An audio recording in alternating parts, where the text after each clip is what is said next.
So today's message is very vulnerable. So stay with me. I'm excited to share. And I'm going to make a declaration today, right here, right now.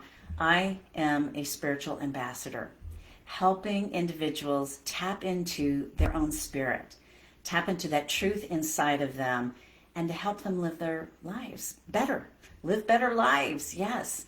And so, for those of you that know me, I have been sharing the practices and principles of spiritual psychology for years because that's my training and my education. Yet I haven't been really defining that or saying it out loud for fear of being judged as being too woo-woo for the workplace. Yeah. And even when I started Heartfelt Workforce, I had a coach tell me that Heartfelt Workforce was too woo-woo and too feminine. And so I did it anyways. So what I'm going to do now is I'm going to do it anyways. I'm going to start sharing more of these practices and principles of spiritual psychology because the world is desperate for more light right now. There's a lot of crazy things happening.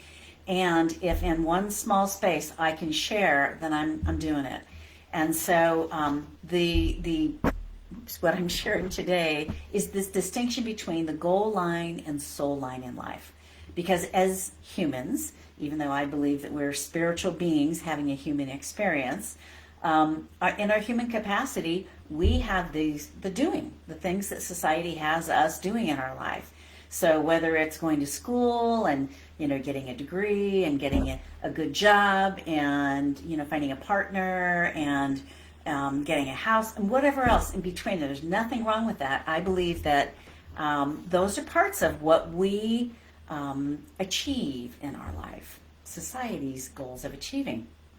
And yet, at some point, we get to a point where we keep reaching for these things that would make us happy and would be more fulfilling.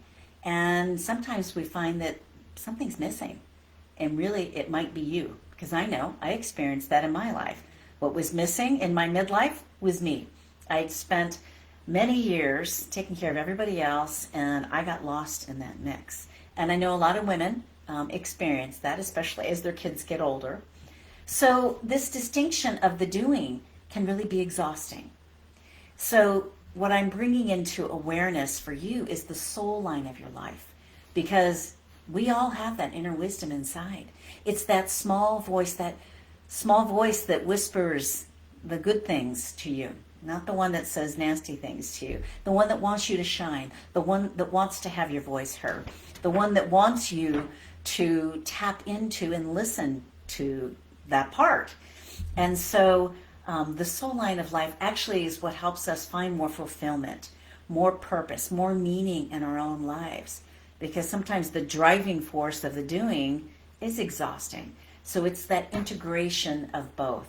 And so I love the essence of really slowing down and listening to that voice, the whispers, because that's how our soul speaks to us. It's usually the whispers in the quiet. And the more that we can listen to that, we can integrate it with the goal line of our lives. That's where we move up that soul line to find more peace and happiness and fulfillment inside. And so I know that that's actually what I have experienced in my life.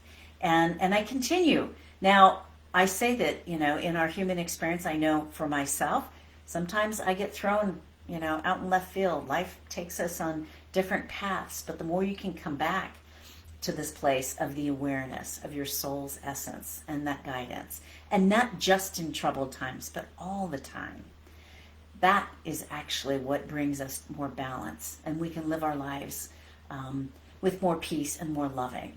So I'm going to bring more of these messages, little learning nuggets to my videos, because it really is time, as the spiritual ambassador that I am, that I'm declaring. I'm doing it loud and proud, and if you have any questions, please let me know. And I'd love to hear more feedback. If you have some, you can put in this post right here. So that's today's message. I know it's long, but I had to say it, and I'm glad you're here. So take care. Have a great day. Bye for now.